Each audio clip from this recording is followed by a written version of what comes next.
Assalamualaikum warahmatullahi wabarakatuh. Selamat siang, salam sejahtera, Om Swastiastu, Namo Buddhaya, salam kebajikan, Rahayu. Yang terhormat Bapak Suharmen, Deputi Sistem Informasi Kepegawaian Badan Kepegawaian Negara. Yang terhormat Bapak rekan-rekan pers dan media serta sobat BKN yang hadir pada kesempatan ini. Yang terhormat para pejabat BKN, koordinator dan rekan-rekan kerja dari BKN yang hadir pada kesempatan ini. Selamat datang pada acara media briefing tentang pendataan tenaga non-ASN pada hari ini, Selasa 30 Agustus 2022 yang dilaksanakan secara daring. Mungkin secara singkat saya menyampaikan latar belakang kenapa kita melaksanakan media briefing pada hari ini, yaitu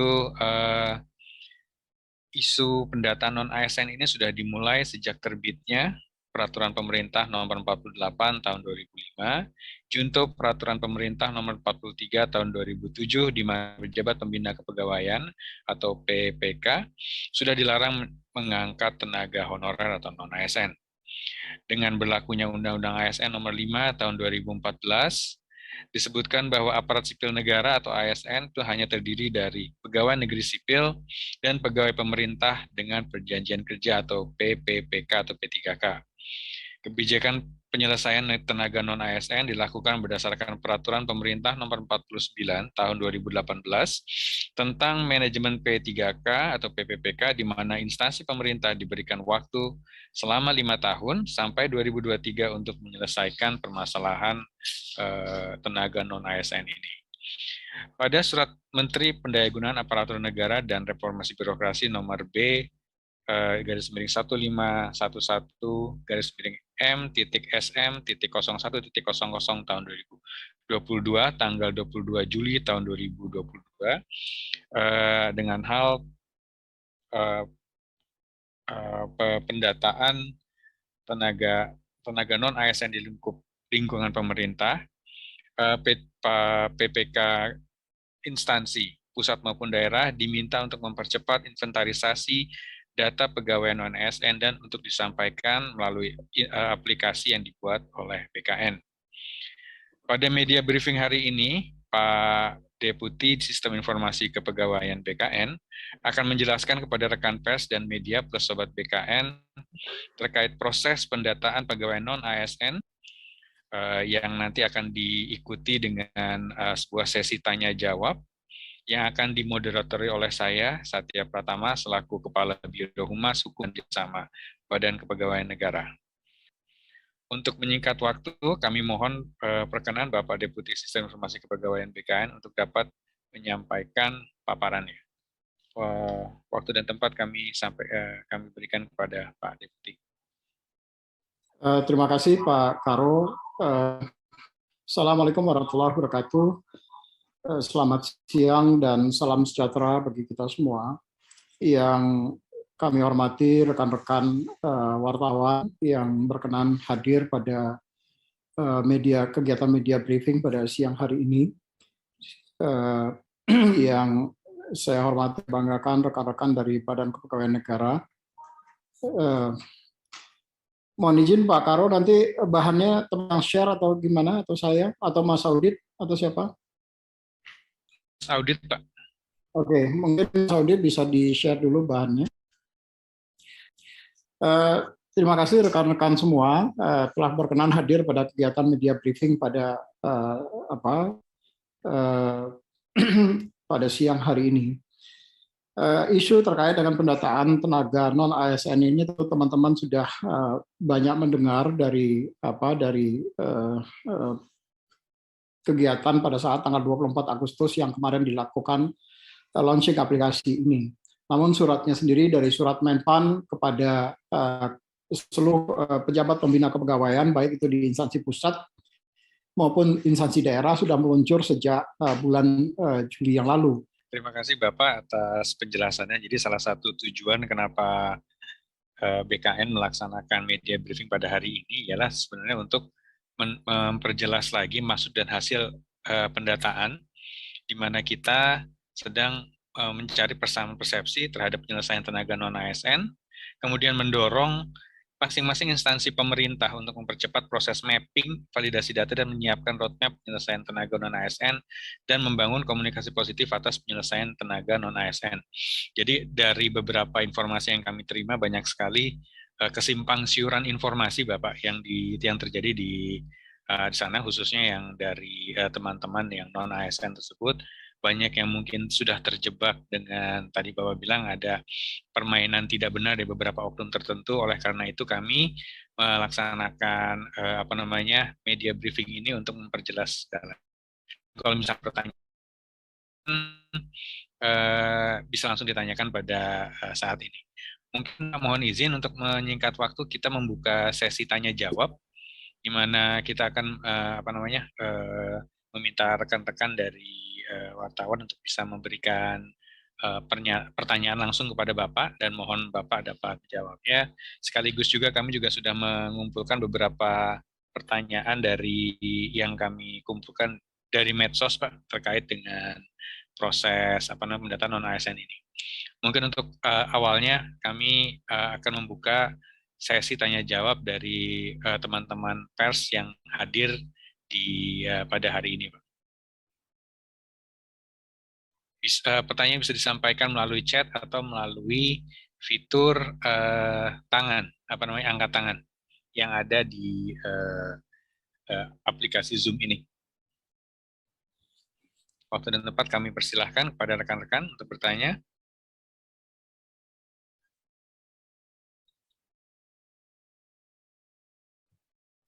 Jadi 3 pertanyaan pertama kami mohon untuk bisa disampaikan. Kalau belum ada Bapak, kami izin untuk menyampaikan ke Bapak 3 pertanyaan tertinggi, Pak. Jadi ada beberapa pertanyaan yang kami kumpulkan dari medsos.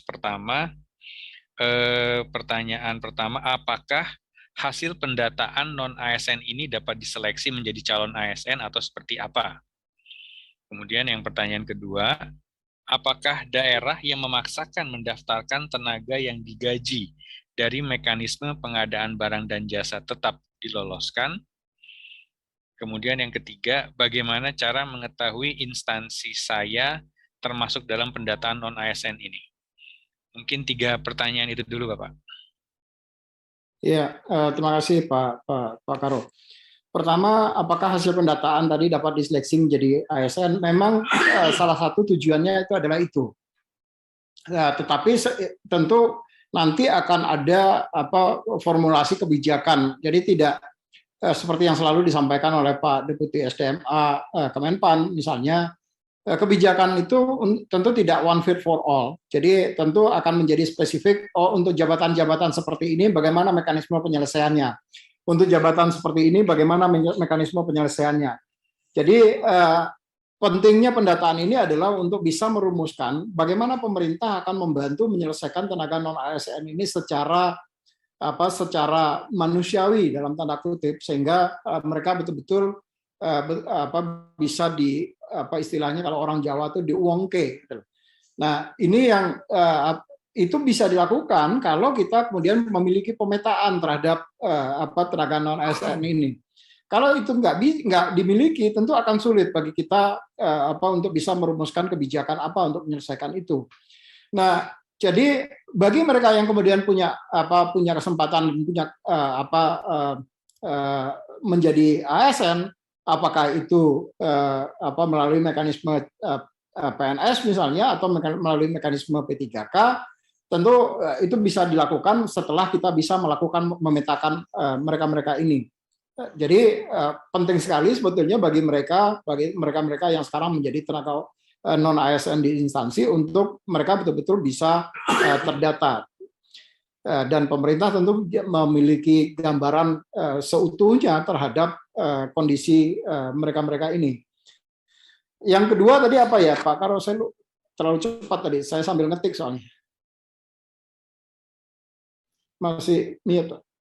Apakah daerah yang memaksakan mendaftarkan tenaga yang digaji dari mekanisme pengadaan barang dan jasa tetap diloloskan?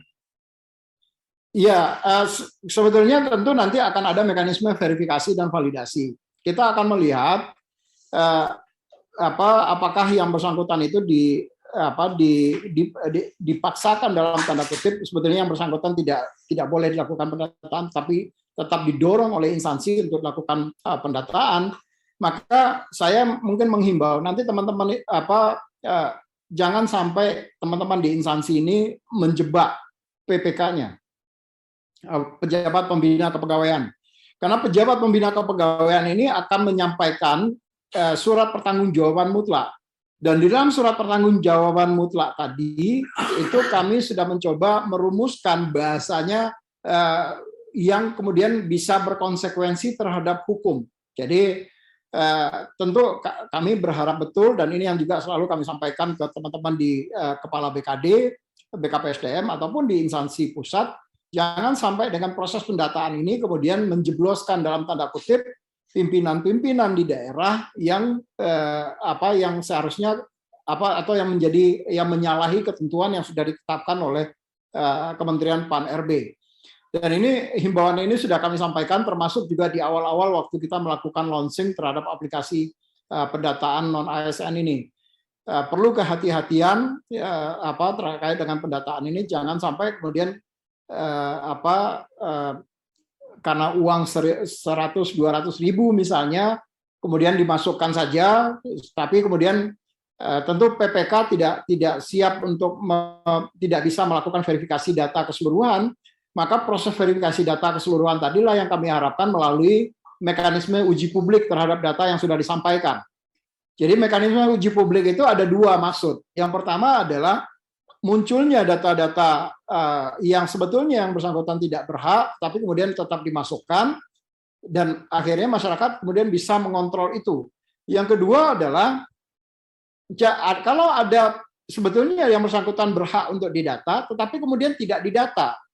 Karena yang bersangkutan misalnya tidak memberikan semacam uang lelah lah dalam tanda kutip kepada operator misalnya. Nah, akhirnya yang bersangkutan ini kemudian tidak masuk. Nah, dia bisa kemudian melakukan protes di dalam mekanisme 1 bulan dari 31 September sampai 31 Oktober tadi. Jadi ada mekanisme uji publik yang diterapkan supaya data-data yang disampaikan itu betul-betul data-data yang bisa dipertanggungjawabkan. Itu kira-kira Pak Karo. Yang ketiga, instansi tadi apa? Bapak. Jadi bagaimana cara mengetahui instansi saya termasuk dalam pendataan non-ASN ini atau tidak, Pak? Semua instansi tentu akan diminta, karena suratnya Pak Menteri Pan-RB ditujukan kepada PPK di instansi pusat dan di instansi daerah. Jadi artinya mereka pasti menerima suratnya Pak Menteri itu. Jadi semua instansi pasti akan melakukan pendataan. Bagaimana kalau instansinya kemudian tidak melakukan pendataan? Ya tentu mereka akan rugi sendiri. Pegawai yang di situ tentu tidak akan terpetakan dengan baik. Nah, silakan, karena nanti akan ada mekanisme untuk mengumumkan kepada publik bahwa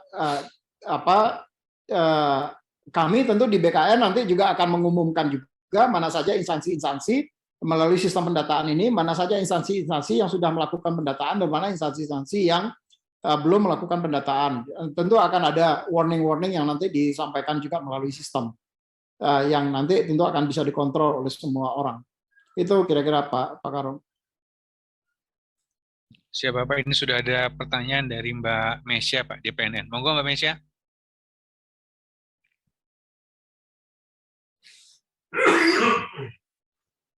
Mbak Mesya. Ya Pak, iya Pak Karo. Selamat siang, terima kasih atas kesempatan yang diberikan. Izin bertanya nih dari JPNN, Pak Deputi. Pak Deputi, ini kan sudah mulai melakukan pendataan ya, pendataan. Nah, kalau boleh tahu, ada berapa instansi yang sudah mulai melakukan pengisian di aplikasi yang BKN bikin itu, dan kemudian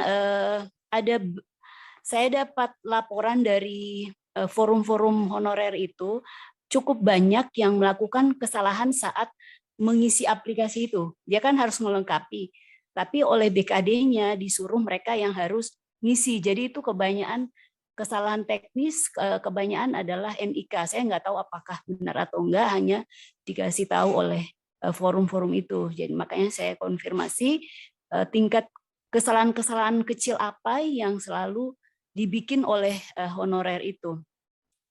Dan kan tadi Bapak sudah jelaskan itu ternyata bisa diperbaiki lagi sebelum finalisasi. Nah, kemudian ada masalah lagi soal pendataan non ASN ini untuk kategori 2. Di situ saya pengen tahu lagi, di situ ada 2 kelompok utama kan, K2 dan tenaga non ASN, tapi ada tambahan syarat. Salah satunya adalah soal sumber gaji. Nah, kalau untuk K2, apakah mereka kena juga? Karena setahu saya, untuk K2 itu dia didata justru masuk K2 karena dia sumber gajinya itu bukan dari APBN maupun APBD. Apakah mereka tetap dimasukkan di kategori tersebut? Syarat itu harus ada. Ataukah hanya untuk pegawai non ASN yang non K2? Setelah itu Pak, yang terakhir aja, untuk guru ya, ini sekarang yang guru lulus PG itu ada terbagi, ada daerah yang sudah menyatakan dia tidak melakukan pendataan. Contohnya di Kabupaten Bogor itu tidak melakukan pendataan, tapi di Kabupaten Kebumen dan sebagian besar Jateng itu BKD-nya sangat intens, dia didata. Nah, yang jadi pertanyaan sebenarnya mereka itu harus didata atau enggak sih Pak? Walaupun Pak Deputi pernah bilang sudah ada mekanisme tersendiri untuk mereka. Tapi kan belum tentu mereka itu akan diangkat tahun ini, paling tidak sampai 2023. Nah, nanti mereka akan dikemanakan kalau misalnya tidak masuk dalam pendataan non-ASN itu. Oke, segitu aja Pak Deputi dan Pak Karo, terima kasih.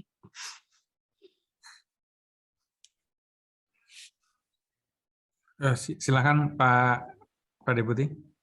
Baik, terima kasih Pak Karo, terima kasih Mbak Esi atas pertanyaannya. Saya kalau Mbak Esi nanya itu ketar-ketir dijawabnya ini. Ini pasti detail banget pertanyaannya. Untuk yang pertama mungkin nanti saya minta bantuan teman-teman pas audit, tolong cek datanya sekarang berapa yang sudah masuk, apakah itu yang melalui mekanisme import atau melalui mekanisme input. Karena saya mohon maaf Mbak Esi nggak pegang data, pegang sistemnya, apalagi sekarang di luar kota, jadi saya lagi di Banjarmasin sekarang. Nanti mungkin Mas Audit tolong dicek berapa instansi yang sudah masuk ini terkait dengan pendataan ASN ini. Yang kedua terkait dengan kesalahan melengkapi NIK-nya. Selagi itu belum dilakukan finalisasi oleh instansi, maka yang bersangkutan masih bisa melakukan perbaikan, Mbak Isi. Jadi mereka tidak bisa melakukan perbaikan kalau instansi sudah dan sudah menyampaikan SPTJM. Itu biasanya kalau di dalam timeline kami itu nanti mestinya tanggal 30 Oktober. Tentunya setelah finalisasi pun mereka nanti kalau ada data yang salah mereka juga masih bisa untuk memperbaiki. Jadi itu yang kedua. Yang ketiga adalah untuk kategori 2 ini, karena ini adalah pendataan yang menjadi bebannya pemerintah dan ini sudah terlalu lama dan mereka tetap akan didata, Mbak Isi. Kami memberikan konfirmasi. Jadi sifatnya mereka ini hanya memberikan konfirmasi saja karena tidak ada di dalam database-nya BKN. Jadi di database BKN itu sudah dimasukkan ke dalam sistem pendataan ini. Misalnya dia sebagai tenaga honor kategori 2. Nah, nanti instansi tinggal mengatakan, Harmen ini sekarang sudah tidak honor lagi di BKN misalnya. Kalau dia tadinya masuk honor kategori 2 di BKN. Maka nanti melaporkan, ada menu pilihan lapor di situ, lapor bahwa di situ menjelaskan Harmen ini sudah tidak lagi menjadi tenaga honor kategori 2. Nah, instansi mengkonfirmasi data-data itu, Mbak Isi. Nah, termasuk diharapkan memberikan konfirmasi melalui sistem juga terhadap sekarang Harmen ini masih honorer tapi dia tidak di BKN misalnya. Tapi dia jadi honorer di tempat lain misalnya. Nah, kalau dia honorer tempat lain, maka ada ketentuan di situ bahwa kalau dia terputus, maka dia tidak lagi kemudian menjadi masuk dalam kategori tenaga honorer kategori 2. Nah, tergantung nanti status honorernya itu di tempat lain itu sebagai apa di situ. Kira-kira Mbak Esi yang nomor 3. Nah, untuk guru, ya, saya sebetulnya memang mendorong karena memang suratnya Pak Menteri sudah sangat jelas bahwa semua instansi diminta untuk melakukan pendataan. Pendataan ini tadi saya sampaikan tujuannya adalah untuk pemetaan sehingga kita betul-betul bisa mampu merumuskan strategi kebijakan yang terbaik untuk para ASN ini. Tadi saya sampaikan bahwa apakah nanti semuanya harus diangkat menjadi ASN? Belum tentu semua akan diangkat menjadi ASN. Tapi tentu pemerintah tidak akan tinggal diam begitu saja menyelesaikan mereka. Tentu akan dicarikan solusi-solusi untuk kalau mereka kemudian diangkat tidak atau mereka misalnya tidak bisa diangkat menjadi ASN. Nah, solusinya seperti apa? Solusinya tentu solusi yang manusiawi lah, tentu bukan karena pemerintah bagaimanapun juga pemerintah ini kan pengayom masyarakat ya, tentu mereka tentu harus tetap melindungi dan mengayomi masyarakatnya. Jadi artinya yang dilakukan pemerintah adalah berusaha untuk memberikan yang terbaik kepada seluruh masyarakat, apalagi bagi mereka-mereka yang sekarang sudah menjadi tenaga non ASN dan mengabdi di instansi pemerintah. Tentu akan ada solusi terbaik juga yang disiapkan. Hanya saja kemudian kalau tidak dilakukan pendataan, tentu pemerintah juga tidak akan tahu bagaimana menyelesaikan mereka-mereka ini. Jadi pentingnya pendataan ini adalah untuk hal yang seperti itu, Mbak Esi. Demikian, Mbak Esi.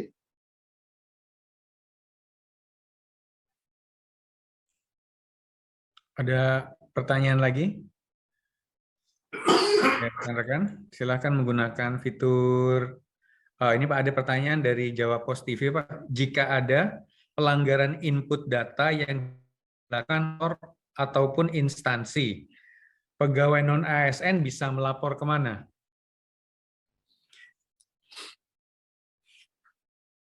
Ini teknisnya Mas Audit, bisa disampaikan Mas Audit? Siap Bapak. Izin Bapak Ibu, terima kasih untuk tadi pertanyaan juga jumlah data per instansi. Mungkin nanti kita akan sampaikan ke Humas agar biar terinfeksi baik. Lalu tadi ada pertanyaan juga tentang perbaikan atau kesalahan pada saat NIK ya. Jadi NIK itu tidak mungkin ada kesalahan data dikarenakan mungkin kesalahan datanya bukan di sisi pengambilan data karena kita sudah terintegrasi dengan Dukcapil. Nah ini kebanyakan memang instansi itu meminta datanya langsung kepada unit-unit yaitu NIK-nya dari Excel atau yang lainnya ternyata ada salah typo sehingga sewaktu dilakukan import di aplikasi lalu dicek ke Dukcapil, NIK-nya itu tidak ditemukan. Nah, mungkin itu kesalahan-kesalahan yang seperti itu ataupun seperti tanggal lahir yang tidak sesuai format, dia DDMMYYY tapi MMDDY yang seperti itu sih kesalahan. Lalu tentang kesalahan input yang lainnya misalnya ternyata instansi salah menginput misalnya pendidikannya ataupun ternyata salah menginput data-data seperti unit kerjanya. Nah, di sini memang kenapa tenaga non-ASN di-encourage untuk melihat datanya, keaktifan, dilihat aktivasi dari konfirmasi data yang sudah di-input oleh admin. Makanya ada proses di mana tenaga non-ASN itu melihat datanya. Nah, setelah melihat datanya, ada beberapa data yang memang bisa dikonfirmasi atau diperbaiki, seperti pendidikan terakhir. Misalnya ternyata instansi itu tidak tahu kalau dia sudah S2. Karena dia waktu diangkat misalnya D3 gitu, tapi dia punya S2. Nah, makanya di situ ada sisi dari tenaga non-ASN untuk mengupload ijazah yang terakhir yang dimiliki dan juga memperbaiki pendidikan terakhir yang dimiliki. Kalau misalnya ternyata kurang ya dari instansinya pas nginputnya kok saya D3 enggak, saya punya S2 seperti itu. Dan perbaikan-perbaikan yang lain seperti unit kerja, karena inputan yang dari sisi tenaga non-ASN ini cukup sedikit sih sebenarnya, lebih mudah. Cuman memang validasi dari admin instansinya yang banyak, dikarenakan ada SK awal kerja yang sebagai validasi data awal, TMT minimal 1 tahun tadi dan juga pembayaran. Mungkin itu Pak, izin. Ya, terima kasih Mas Adit. Mungkin ini pertanyaan lanjutan tadi. Maksud potensi pelanggaran seperti memasukkan tenaga non-ASN yang sudah tidak bekerja ataupun tidak mau memasukkan data pekerja non-ASN dengan motif tertentu. Oh, maaf, mungkin saya ulang dari awal ya. Jika ada pelanggaran input data yang dilakukan operator ataupun instansi, pegawai non-ASN bisa melapor kemana, tanda tanya. Kemudian maksud potensi pelanggaran seperti memasukkan tenaga non-ASN yang sudah tidak bekerja ataupun tidak mau memasukkan data pekerja non-ASN dengan motif tertentu. Mungkin ini bertanya Pak, jadi kenapa kok instansi maksudnya itu pelanggaran memasukkan tenaga non-ASN yang sudah tidak bekerja atau tidak memasukkan data, malah tidak memasukkan data pekerja itu kira-kira kenapa Pak? Mas Audit, ada mekanisme helpdesk nggak di sistem Mas Audit? Ya ada Pak. Jadi nanti kalau misalnya ternyata ada instansi yang tidak mengusulkan, nanti setelah prafinalisasi kan ada pengusulan ternyata tenaga non ASN-nya tidak diusulkan itu Pak. Ya, jadi mekanismenya memang kita bikin ada mekanisme uji publik teman-teman semua. Uji publik yang pertama adalah di sistem kita menyiapkan helpdesk untuk itu. Jadi mereka juga bisa melaporkan ke situ melalui helpdesk disiapkan. Dua adalah nanti begitu yang bersangkut instansi mengumumkan melalui portal yang mereka miliki terhadap data-data yang sudah didaftarkan, dan semua orang kemudian diharapkan itu waktunya cukup panjang, jadi sekitar 2 mingguan atau 10 hari kerja diumumkan kepada publik. Nah, nanti di dalam rentang waktu itu mereka bisa melihat, misalnya tadi saya sampaikan, kenapa saya yang harusnya honorer tapi kemudian tidak dicatat, yang harusnya saya berhak untuk dicatat tapi kemudian tidak dicatatkan. Nah, proses uji publik itulah yang kemudian diberikan dalam waktu sampai dengan tanggal 30 Oktober tadi. Nah, nanti kalau begitu ada masukan atau protes dari masyarakat seperti dalam kondisi seperti tadi, maka mereka juga bisa mengajukan ke helpdesk-nya BKN, kemudian juga bisa nanti akan kita teruskan ke instansi, kita pertanyakan kenapa kok ini tidak seharusnya berhak untuk dicatatkan, tetapi kemudian tidak dicatat oleh instansi. Nah, tentu instansi nanti akan punya jawabannya tersendiri untuk itu. Apakah misalnya di data mereka ternyata yang bersangkutan sudah tidak aktif misalnya. Itu kan bisa saja terjadi nanti seperti itu. Nah, transparansi itulah yang kemudian kita berikan di dalam sejak 31 September sampai dengan 30 Oktober tadi. Kalau itu sudah dilakukan cek dan recheck oleh masing-masing instansi melalui adminnya instansi, maka di situ baru kemudian instansi meminta SPTJM kepada PPK-nya, kemudian berdasarkan SPTJM tadi mereka kemudian mengklik final. Nah, kalau sudah diklik final berarti sistem close, jadi tidak boleh lagi ada perbaikan terhadap data. Demikian Pak Karo.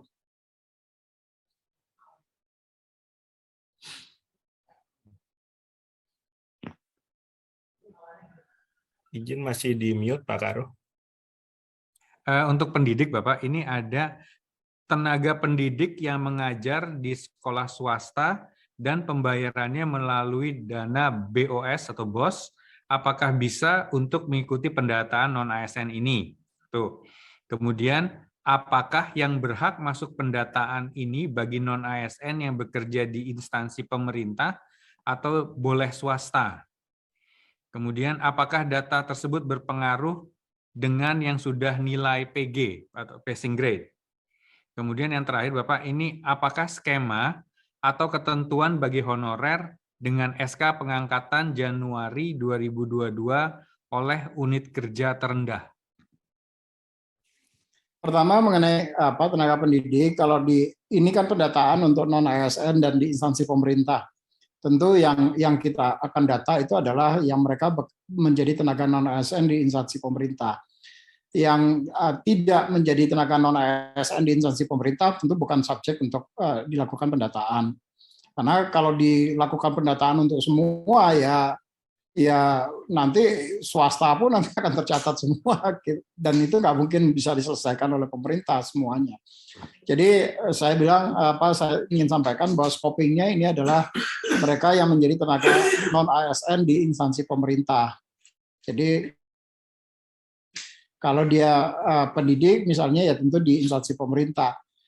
Walaupun yang bersangkutan kemudian dibayarnya melalui dana BOS, tetapi ini kan sebetulnya ada mekanisme yang nanti tentu akan menjadi persoalan baru, misalnya terkait dengan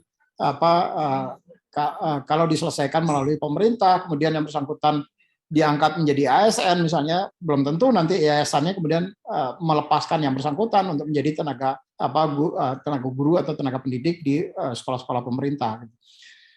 Kecuali nanti ada kebijakan lain, misalnya kebijakan lain itu adalah ada mekanisme perbantuan, misalnya seperti dulu, zaman dulu itu ada guru perbantuan, guru yang diangkat oleh pemerintah, tetapi kemudian diperbantukan ke misalnya di sekolah-sekolah madrasah misalnya atau di sekolah-sekolah keagamaan. Tapi sejauh ini saya belum tahu apakah akan ada kebijakan seperti itu nanti tentu setelah setelah kita bisa melakukan pemetaan ini. Itu yang pertama untuk tenaga pendidik. Yang pasti fokusnya adalah dulu sementara ini adalah terkait dengan yang mereka bekerja di instansi pemerintah, di sekolah-sekolah pemerintah dan segala macam. Yang kedua terkait dengan terkait dengan passing grade ya. Passing grade itu kan sebetulnya ya mereka, saya sih sebetulnya gini, orang yang karena di dalam Permenpan yang terkait dengan penyelesaian tenaga guru itu kan sudah diatur di situ bahwa orang-orang yang sudah lulus passing grade di tahun seleksi 2021 kemarin, dia menjadi prioritas untuk diusulkan dalam formasi tambahan. Nah, persoalannya sekarang ini banyak instansi kemudian dengan alasan ketidaktersediaan anggaran, kemudian tidak mengusulkan formasi kepada Kementerian Pan-RB. Padahal orang-orang ini, guru-guru ini sudah lulus seleksi. Nah, ini menjadi persoalan baru. Saya selalu mengatakan begini, apakah instansi tadi tidak memandang guru itu sebagai prioritas di daerahnya? Karena di sisi lain, mereka kemudian mengajukan formasi untuk jabatan yang lain, kan jadi aneh buat saya. Di satu sisi orang yang sudah lulus seleksi, lulus passing grade, dan dia diberikan kesempatan untuk bisa diangkat karena memang sudah lulus passing grade, tetapi kemudian instansinya tidak mengusulkan. Sementara untuk kalau dengan alasan tidak ada uang, tapi untuk jabatan lain kemudian diusulkan, ya kan jadi tidak konsisten. Uang katanya nggak ada uang, tetapi terus kok mengusulkan kebutuhan formasi untuk yang lain gitu. Nah, kembali adalah pertanyaan kita, saya bersama-sama dengan teman-teman di Kementerian Pan-RB, termasuk juga teman-teman di Kementerian Dikbud, apakah betul oleh daerah tadi guru-guru ini kemudian tidak prioritas untuk diangkat? Karena mereka ini kan sudah menjadi tenaga honorer di situ dan cukup lama menjadi tenaga honorer di situ. Seyogianya kemudian instansi mengusulkan untuk dilakukan pengangkatan. Apalagi pemerintah kemudian dengan melalui kebijakan Menpan sudah diberikan juga privilege di situ, dalam arti mereka memang sudah lulus passing grade dalam hal ini. Ini yang kemudian menjadi sedikit anomali di dalam penyelesaian tenaga guru honorer ini. Nah, dalam konteks pendataan ini, kalau menurut saya sebaiknya mereka tetap harus didata. Jadi kenapa? Karena ini akan menjadi bahan bagi pemerintah untuk menyelesaikan persoalan guru-guru ini. Kalau dia tidak didata misalnya, atau datanya sudah ada di dalam data Dapodik, ya nggak ada masalah gitu. Tapi kalau datanya kemudian di data Dapodiknya juga kemudian hilang misalnya, ini paling tidak ada cek dan recheck lah. Kalau dia memasukkan datanya, baik itu di data Dapodik ada, di data BKN juga ada, maka kita akan bisa saling menguatkan di situ. Jadi penting sebetulnya kalau yang bersangkutan untuk melakukan pendataan, even misalnya dia belum diangkat, karena ini akan lebih memudahkan pemerintah untuk menyelesaikan isu terkait dengan guru ini. Demikian Pak Karo. Ya, Bapak, terima kasih atas keterangannya tadi yang disampaikan. ini berhubung Bapak mohon izin ini waktu dan rekan-rekan pers juga waktu sudah habis untuk press briefing ini pada hari ini. Mungkin kalau ada pertanyaan tambahan bisa disampaikan kepada kami melalui WhatsApp atau melalui email atau melalui jalur-jalur biasanya melalui kanal medsos BKN untuk nanti kami bisa kami sampaikan secara resmi. Kemudian kami juga nanti akan mengeluarkan sebuah press release berdasarkan hasil press briefing pada hari ini untuk menjadi keterangan resmi dari BKN terkait dengan proses pendataan non-ASN yang sedang dilaksanakan sampai tanggal 30 September sehingga untuk memperjelas apa yang sedang dilakukan oleh BKN dan pemerintah pada umumnya. Sebelum kami tutup, Bapak, apakah ada pesan terakhir Bapak dari ini untuk teman-teman media, pers dan sobat BKN? Ya, terima kasih Pak Karo. Terima kasih teman-teman media sudah hadir pada media briefing pada siang hari ini.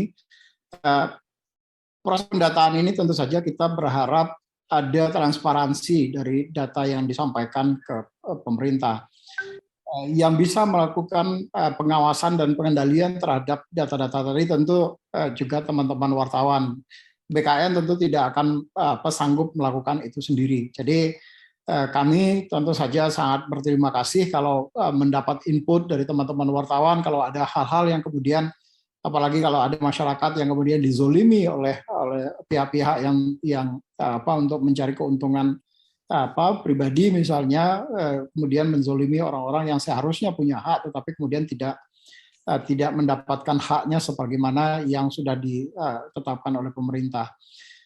Mohon juga tidak untuk segan-segan menginformasikan kepada kami sehingga kalau ini bisa dilakukan lebih awal tentu juga pencegahan atas potensi-potensi penyalahgunaan tadi itu bisa kita antisipasi sejak awal. Yang kedua adalah nanti kami tentu melalui teman-teman di Humas, melalui Pak Karo nanti akan memberikan laporan secara reguler. Nanti tim saya, Mas Audit dan teman-teman dari PDPIK nanti diharapkan akan memberikan laporan secara reguler terkait dengan progres sehingga masyarakat juga bisa memantau melalui laporan atau rilis-rilis reguler yang dikeluarkan oleh BKN terkait dengan progres terhadap pendaftaran tenaga non-ASN ini. Mungkin itu dari saya tambahan terakhir Pak Karo. Terima kasih sekali lagi kepada seluruh teman-teman wartawan yang bersedia hadir hari ini dan salam sehat selalu untuk kita semua. Terima kasih. Assalamualaikum warahmatullahi wabarakatuh. Waalaikumsalam warahmatullahi wabarakatuh. Dengan pesan terakhir tersebut, press briefing pada hari ini kami tutup. Terima kasih sekali lagi atas kehadirannya. Dan kalau misalnya ada pertanyaan atau ada informasi yang bisa diberikan, jangan segan-segan menghubungi kami atau langsung. Kami yakin Pak Deputi sudah sering sekali dihubungi oleh teman-teman wartawan. Silakan dihubungi langsung.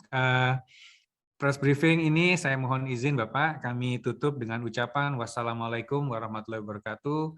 Selamat siang, salam sejahtera untuk kita semua. Om Santi Santi Santi Om. Namo Buddhaya, salam kebajikan, Rahayu. Salam sehat untuk kita semua. Sampai bertemu di press briefing berikutnya. Terima kasih Bapak atas kehadirannya. Terima kasih teman-teman. Terima kasih teman-teman dari PKN, teman-teman pers, dan sobat BKN lainnya. Terima kasih.